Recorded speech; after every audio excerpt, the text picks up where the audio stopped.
First of all, you need a bit of backstory. The Ebola virus is particularly concentrated in West Africa, 3 countries in particular. First, Sierra Leone, second, Guinea, and third, Liberia. These 3 countries are very closely clustered together, and residents are passing from one country to the next, traveling back and forth over and over. This is causing issues because it's causing the virus to spread more quickly. Food for thought, the virus has killed over 3,000 people, which is a terrible, terrible thing to think about. However, over 6,500 have been infected, and they're expecting the numbers of both tolls to rise as more information is uncovered as far as West Africa is concerned.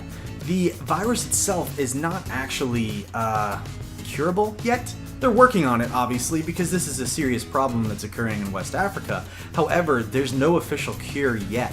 The good news, though, that I can bring to you is that the body can fight off the virus on its own. In fact, there are many, many cases of people recovering from Ebola, and they live. It doesn't always end in death. The good news is that there hasn't been any cases found outside of Africa except for one, which was located in Dallas, Texas. Now, this might sound scary to some of you, however, Ebola is not actually considered contagious until you show signs and symptoms of the virus. Now, the man did do some traveling, obviously, but it wasn't until several days later that he started to experience the signs and symptoms of Ebola. What are the signs and symptoms? Now, I'm glad you asked. It's gonna feel a lot like the common cold, only at the start though. That's the key. First, you're gonna experience a bit of a fever, some headaches, some muscle pains, maybe a sore throat in the mix. But don't get all WebMD on me. Don't worry, it's very unlikely that you have Ebola.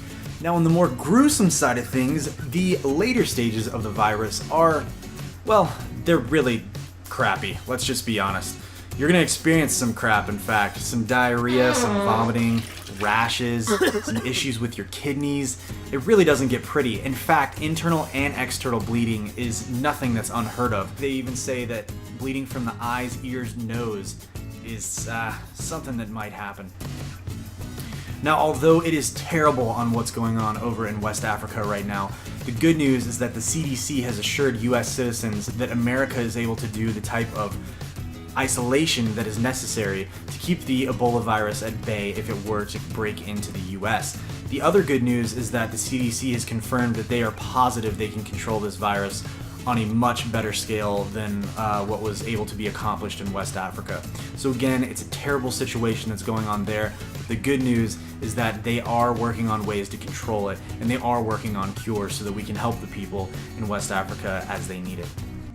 And that is pretty much it, ladies and gentlemen, boys and girls. If you enjoyed this video, be sure to click the subscribe button, and that really helps me out and lets the world know that, well, you want to be a smarter person, because I'm going to be putting out lists left and right, and you'll be able to go in social situations and have great conversations with people and think you're really big smarty pants, all right?